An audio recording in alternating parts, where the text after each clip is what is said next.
Esta é a história do dia da Rádio Observador. Quem é o eslovaco, amigo de Putin, que poderá vir a ser primeiro-ministro?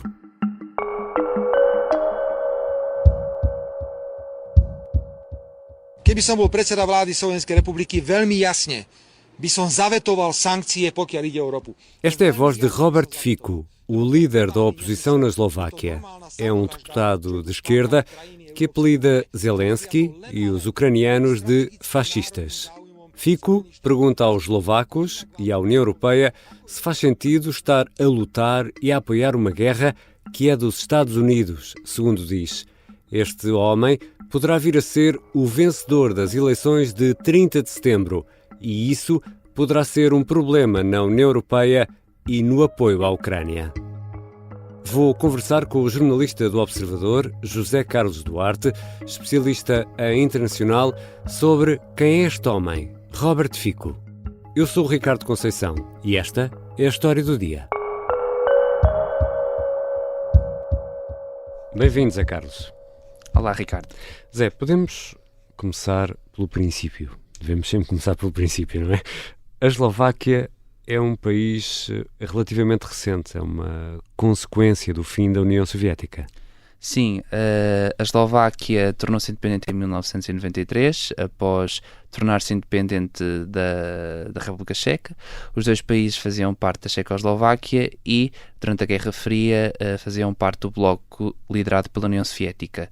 A Eslováquia, depois, tal como os seus parceiros do centro da Europa, ocidentalizou-se, entrando na União Europeia e na NATO em 2004. E a Eslováquia faz fronteira direta com a Ucrânia. Ajuda-nos lá aqui a situar este país no mapa da Europa. Sim, a Eslováquia faz fronteira com a Ucrânia a leste e os dois países até partilham uma fronteira de 97 km.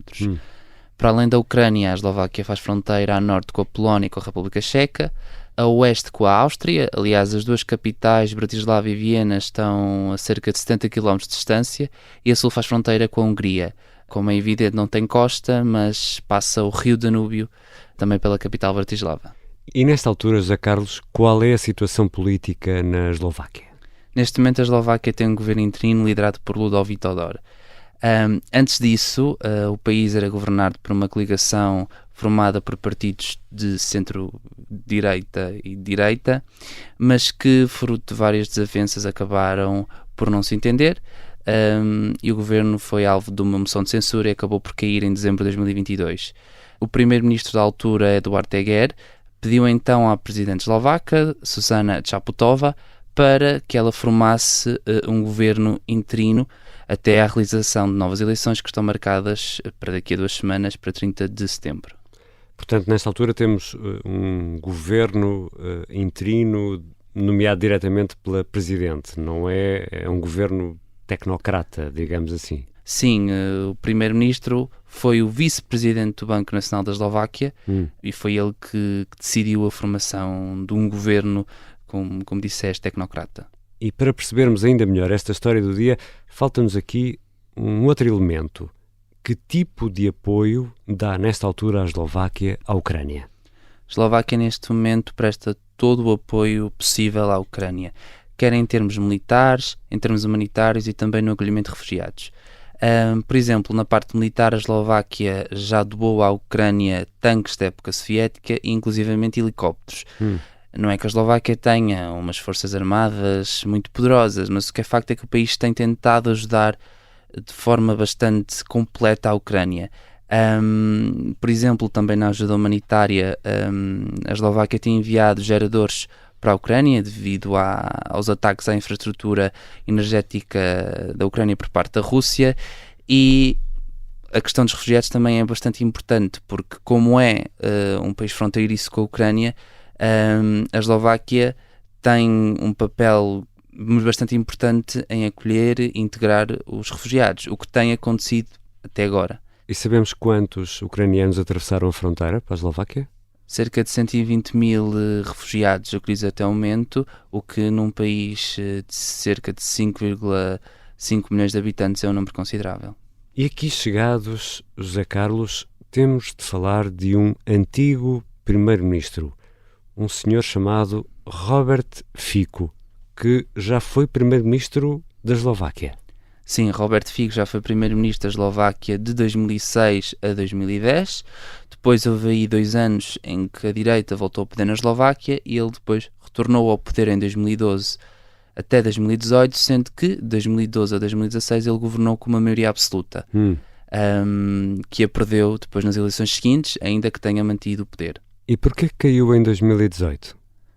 Em 2018 caiu e foi, na altura, considerado um escândalo na Eslováquia por causa da morte de um jornalista que investigava o governo eslovaco, nomeadamente crimes fiscais. O jornalista tinha apenas 27 anos e acabou assassinado. E houve uma forte pressão, não só da presidência da Eslováquia, como também da oposição, para que o governo tirasse as consequências da morte e também dos alegados crimes que o jornalista estava a investigar. O que é facto é que esta pressão toda acabou por levar Robert Fico a demitir-se do cargo de primeiro-ministro, isto apesar de que o SMER, o partido dele, tenha continuado no governo. Mas houve alguma ligação judicial, criminal ao caso entre o Sr. Fico e esse jornalista que acabou assassinado? Ele nunca foi implicado diretamente na investigação, mas há pessoas do seu gabinete que estão envolvidas no processo da morte do jornalista. Já voltamos à conversa com o José Carlos Duarte, jornalista do Observador. Vamos tentar perceber melhor quem é afinal este senhor, Robert Fico. Esta é uma história de intrigas, segredos e traições. É uma história de agentes secretos e de um agente secreto em particular. Vladimir Vladimirovich Putin. Esta é a história escondida de como Vladimir Putin montou uma teia de poder e guerra que começou no KGB e acabou na Ucrânia.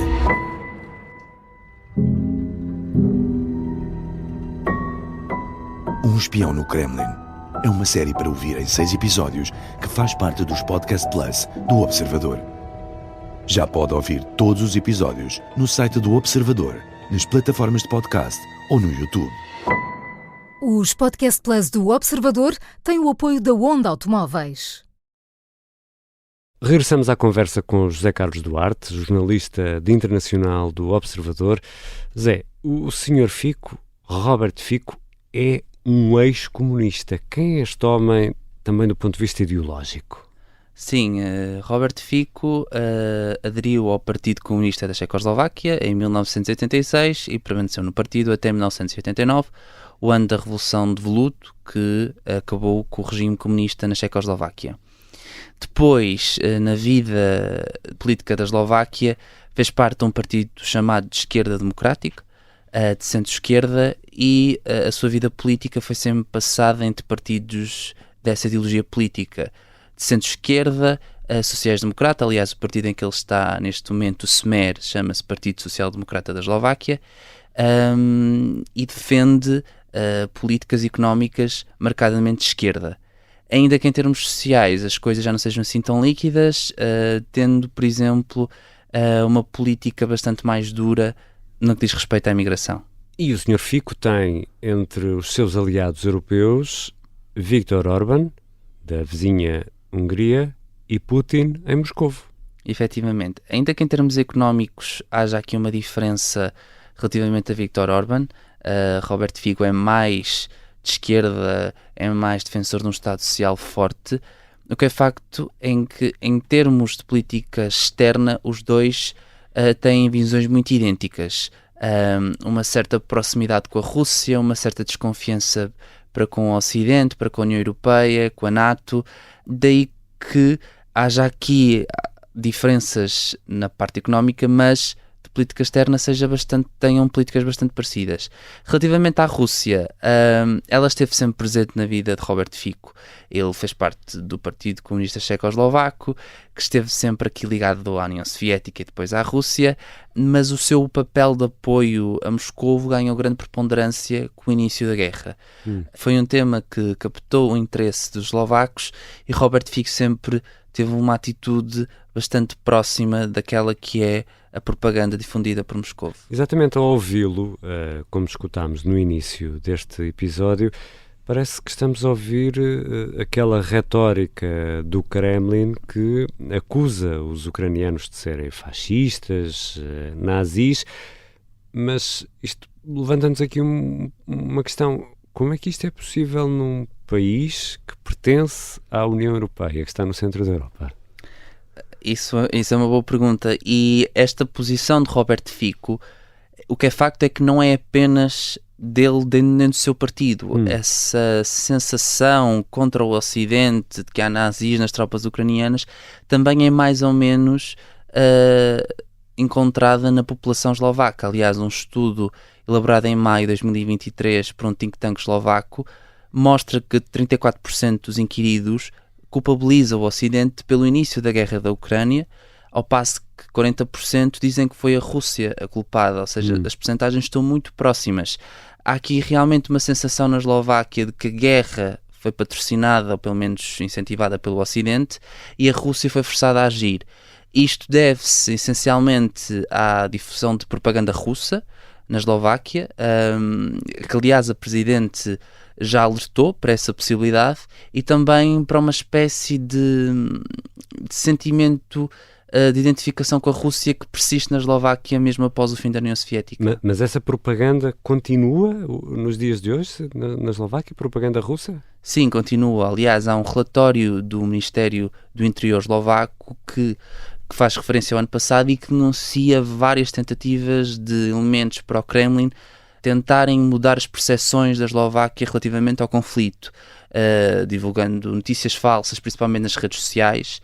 Por exemplo, do que o Zelensky escreveu o Mein Kampf, eu li o relatório e tinha, por exemplo, essa referência, notícias desse género para tentar convencer a opinião pública a realmente culpabilizar o Ocidente e a Ucrânia pelo início de um conflito e desculpabilizando ao mesmo tempo a Rússia. O que é facto é que Robert Fico é, nesta altura, o grande favorito para vencer as eleições de 30 de setembro.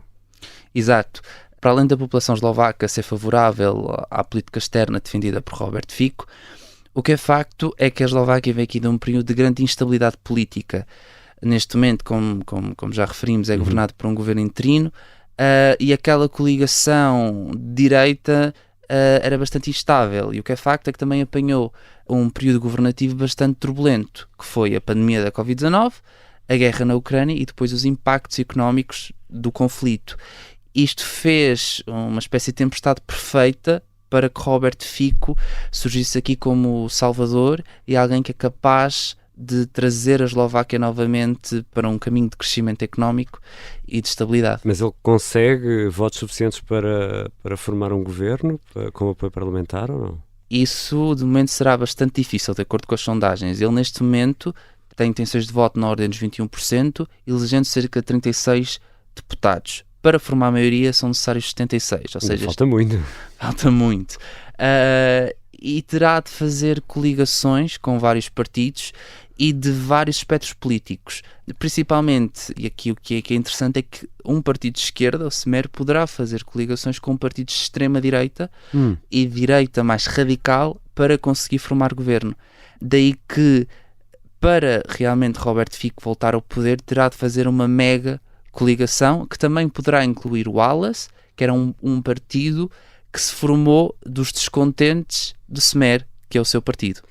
Que grande confusão de partidos, mas já vimos isso acontecer, por exemplo, na Grécia, esses dois lados dos espectros políticos unirem-se num governo, mas falaste em partidos de extrema-direita, partidos extremistas. O que é que esses partidos defendem, por exemplo? Já sabemos que o Sr. Robert Fico tem posições muito duras em relação à imigração. Será este um ponto em comum entre eles? Sim, em termos de migrações há uma política bastante idêntica, mas também no que diz respeito à política externa há vários pontos que o Smer partilha com os partidos de extrema-direita, que são partidos que tendem a favorecer a Rússia, que são anti-Ocidente e que, por exemplo, alguns deles defendem a saída da Eslováquia da União Europeia e da NATO. Daí que haja aqui vários pontos em que estes partidos coincidem. Não obstante, há também que referir que em termos económicos há aqui diferenças. O Smer é um partido que se preocupa com com o Estado Social, que é um partido mais de esquerda, e estes partidos, nesse aspecto, não defendem estas ideias e estes princípios.